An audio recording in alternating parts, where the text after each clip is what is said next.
Bem-vindos mais uma vez, agora voltando para o módulo 2 comigo, professor Rogério Torres.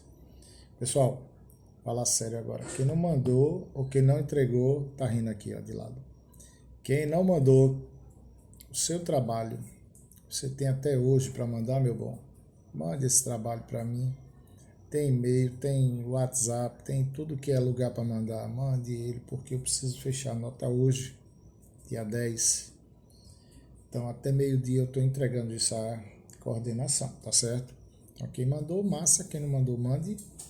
E quem não mandar, depois a gente conversa para ver como é que fica aí, tá? Porque eu tenho que fechar a média para isso aí. Vocês tiveram um tempinho, eu mandei lá a forma que o trabalho deveria ser feito.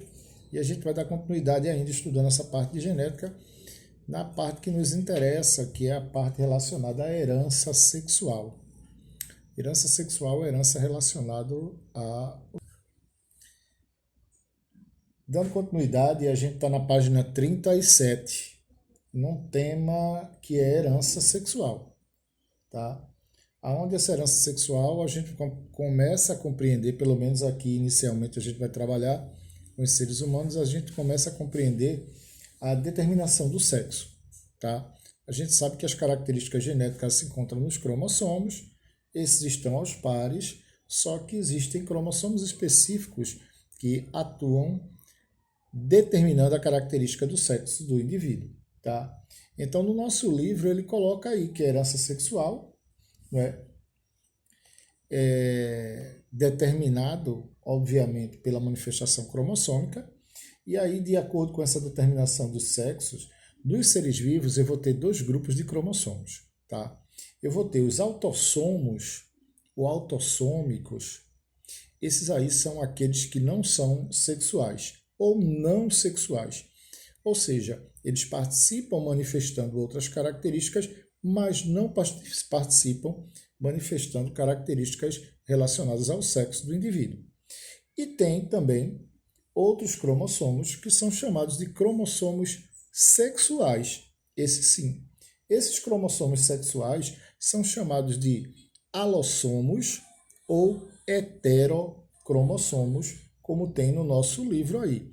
Então, são esses heterocromossomos ou cromossomos sexuais que são responsáveis pela manifestação do sexo nos indivíduos, ok? E aí a gente vai pegar aqui a espécie humana. Bom, na espécie humana, a determinação do sexo ocorre através do sistema X e Y.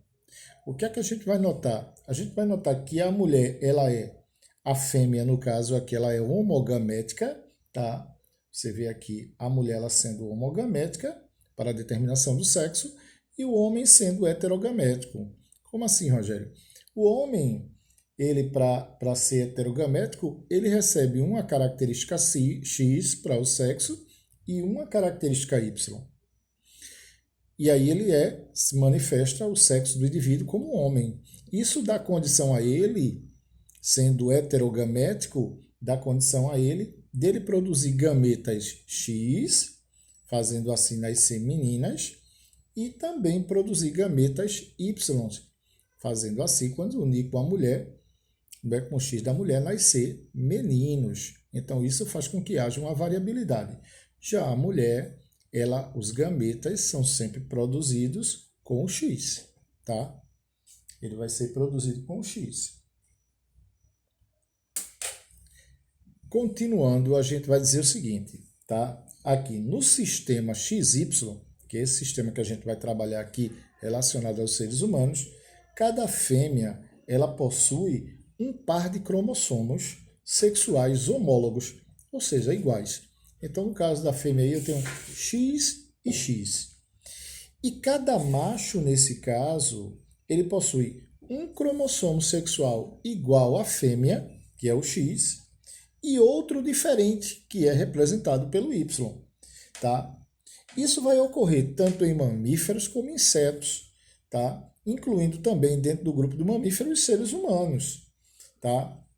E aí a gente vê que a ausência do Y determina o sexo feminino e a presença dele determina o sexo masculino na sua manifestação. Então a gente vai para a página 38 tá? E vai ver alguns casos aqui na nossa página 38 de alguns sistemas. No sistema XY ocorre com mamíferos e alguns insetos, tá? Existem outros sistemas que são chamados ZW, X0, tá? Z0, são outros sistemas que também a gente pode citar. A gente vai ver alguns agora. Você vai para a página 38 e vai ver aqui, não é? Lê X0. Tem um X e tem um 0. Os machos, nesse caso, apresentam apenas um cromossomo X. E as fêmeas têm 2. Vê, o macho só tem um cromossomo X, então ele tem a ausência de 1.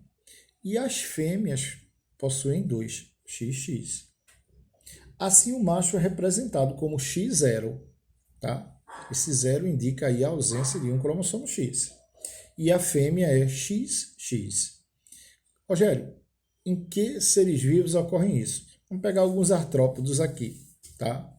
Pegar aqui barata, pegar besouro, grilo, gafanhoto, percevejos e outros insetos. A gente também vai encontrar esse tipo de sistema, tá, se manifestando. Nesse caso do X0, o que é que eu vou ter?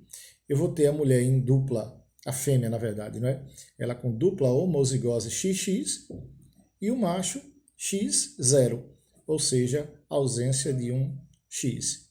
Ele só apresenta um, faltando o outro, e a gente vai chamar de X0, tá?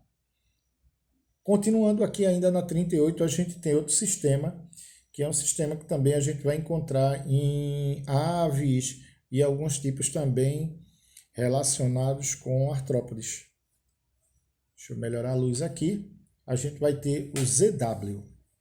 Esse ZW aqui, a gente vai ver que o macho, nesse caso agora, ZW, olhando aqui, a gente tem as borboletas como exemplo. O macho, ele é homogamético. Então ele é homozigoto, na verdade. Eles são homólogos, estão iguais aí. Ele é ZZ. Já a fêmea, ela é Z, tá? E tem um outro cromossomo sexual, sendo ele diferente. Lembra um pouco a gente, né? Sendo que a gente é com macho. E aí chama-se ZW.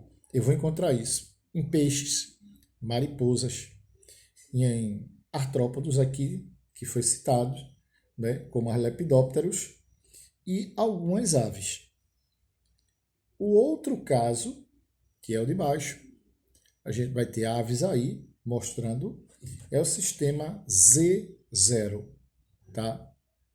No sistema Z0, lê-se Z0, porque é Z e um 0. Aí é lido dessa maneira. Não existe cromossomo W. Já início daí.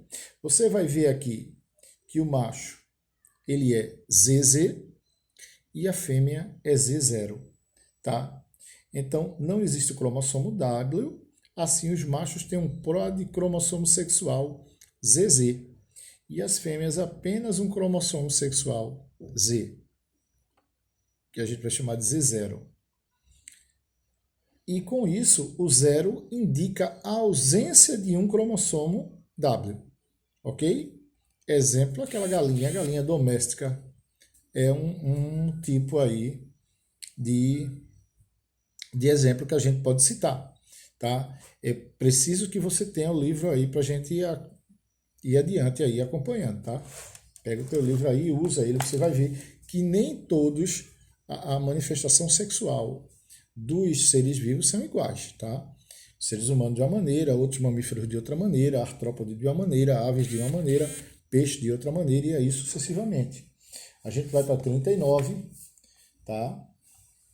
E ele diz: o sexo que só produz gametas de um tipo de cromossomo sexual é chamado homogamético. Quando eu uso o termo homogamético, eu estou dizendo que aquele indivíduo só produz um tipo de gametas. Exemplo, no ser humano, o homem é XY, a mulher é XX. Então, todo mês a mulher normal, ela tem um processo de ovulação dela, ela libera o ovócito dela que vai amadurecer, tá? E lá há um caráter sexual. Qual é o caráter sexual que existe ali, Rogério? X. No outro mês, qual é o caráter sexual daquele ovócito? X. No outro mês, qual é o caractere sexual, Rogério? X. A mulher é homogamética, ou seja, ela só produz para o sexo a característica X. Bora para o homem agora, tá? O homem tem XY. Ele tem dois. Então, ora o homem produz gametas com o caráter X, ora o homem produz gametas com caráter Y, tá? Então eu vou dizer que o homem, por ter X e Y na produção dos gametas, ele é heterogamético. Já a fêmea, por produzir apenas gametas com uma só característica sexual, homogamético, tá? Então ele coloca aqui os 4 tipos de sistema que a gente estava abordando. O primeiro sistema foi o XY, que é o nosso. Então a gente vê aqui, homogamético, quem é? A fêmea. Ela é XX. Heterogamético, quem é? O macho, que é XY. No quadrado abaixo eu tenho um sistema X0. No sistema X0, a fêmea ela também é homogamética. No sistema X0, fêmea homogamética e macho heterogamético. No sistema ZW, macho, aí mudou, macho homogamético e fêmea heterogamética. E no sistema Z0, o macho ele é homogamético e fêmea é heterogamética. Uma coisa interessante é que em alguns seres vivos ocorre um processo, tá, chamado de partenogênese. Esse processo de partenogênese ele é comum com as abelhas. Então a gente vai ver aqui que alguns óvulos não fecundados, ou seja, não fertilizados pelos machos, eles evoluem e originam novos indivíduos, sendo esses novos indivíduos do sexo masculino.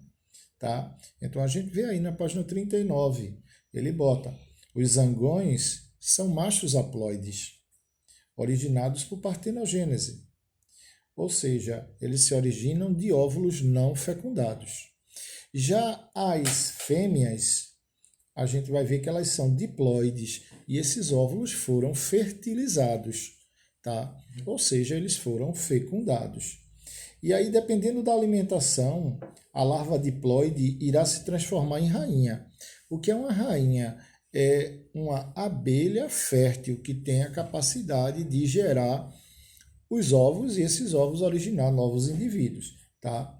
Ou pode originar fêmeas sem a capacidade de gerar novos indivíduos, que é o que a gente vai chamar das operárias, tá? Essa é a diferença. A operária eu diria que é uma fêmea, mas ela é estéril. Já a rainha, ela não é estéril, né? Então, nesse caso, ela é fértil, ela tem a capacidade de gerar novos indivíduos. Esse sistema ele vai ser conhecido como haploide e diploide. Zangão, haploide, óvulo haploide origina zangão, óvulos mais espermatozoide, no caso diploide, origina operária ou origina rainha. Lembrando aqui a diferença, tanto a operária como a rainha são diploides. A diferença entre operária e rainha basicamente é a fertilidade, tá? Já em relação à drosófila, tá? A determinação do sexo depende da localização dos genes nos cromossomos autossômicos também. Não é apenas o cromossomo sexual que vai ter a interferência. O cromossomo Y é importante para a fertilidade do macho, mas não é decisivo para a determinação do sexo. A drosófila possui 3 pares de autossomos e um par sexual para que haja essa manifestação. Tá ok? Então, a gente está parando aqui na página 39, tá? E caso vocês possam aí dar uma olhada, tá? Na questão sobre apicultura. Eu quero que vocês dêem uma olhada nisso aí e a gente vai devagarinho, devagarinho, devagarinho, chega lá e vai ficar a página 42. Estou anotando aqui, dia 10/6, tá? Página 42 vai ficar para casa, tá? E aí fica com Deus. Quem tiver devendo trabalho, manda para mim, certo? E até a próxima, se Deus quiser, gente.